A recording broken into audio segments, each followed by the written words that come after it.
ಅರಬ್ಬಿ ಸಮುದ್ರದಲ್ಲಿ ಮೀನು ಹಿಡಿಯಲು ತೆರಳಿದ್ದ ದೋಣಿ ಅಲೆಗಳ ಹೊಡೆತಕ್ಕೆ ಮುಳುಗಿ ಓರ್ವ ಮೀನುಗಾರ ಸಾವನ್ನಪ್ಪಿದ್ದು ಇನ್ನೋರ್ವ ಮೀನುಗಾರ ಕಾಣೆಯಾದ ಘಟನೆ ಉತ್ತರ ಕನ್ನಡ ಜಿಲ್ಲೆಯ ಮುರುಡೇಶ್ವರ ಸಮೀಪದ ಸಮುದ್ರದಲ್ಲಿ ನಡೆದಿದೆ. ಜನಾರ್ದನ್ ಹರಿಕಾಂತ್ ಎಂಬುವವರಿಗೆ ಸೇರಿದ ನವಗ್ರಹ ಹೆಸರಿನ ದೋಣಿ ಇದಾಗಿದ್ದು, ದೋಣಿಯಲ್ಲಿದ್ದ ಮಾಧವ್ ಹರಿಕಾಂತ್ ಆಸ್ಪತ್ರೆಗೆ ಸೇರಿಸುವ ಮಾರ್ಗ ಮಧ್ಯದಲ್ಲಿ ಸಾವನ್ನಪ್ಪಿದ್ದು, ವೆಂಕಟೇಶ್ ಅಣ್ಣಪ್ಪ ಹರಿಕಾಂತ್ ನಾಪತ್ತೆಯಾಗಿದ್ದಾರೆ. ಇನ್ನು ಆನಂದ್ ಅಣ್ಣಪ್ಪ ಹರಿಕಾಂತ್ ಎಂಬಾತನನ್ನು ಸ್ಥಳೀಯ ಮೀನುಗಾರರು ರಕ್ಷಣೆ ಮಾಡಿದ್ದಾರೆ.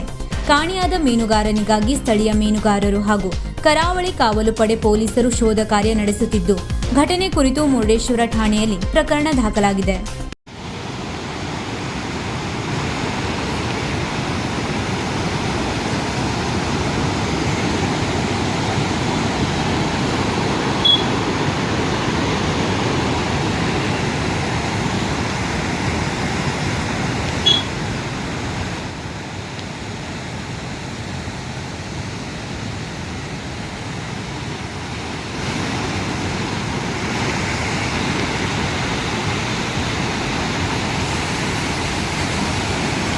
ವೀಕ್ಷಕ ಮಹಾಪ್ರಭುಗಳೇ, ನಮ್ಮ ಚಾನಲ್ ಅನ್ನು ಸಬ್ಸ್ಕ್ರೈಬ್ ಮಾಡಿ, ಶೇರ್ ಮಾಡಿ, ಪ್ರೋತ್ಸಾಹಿಸಿ.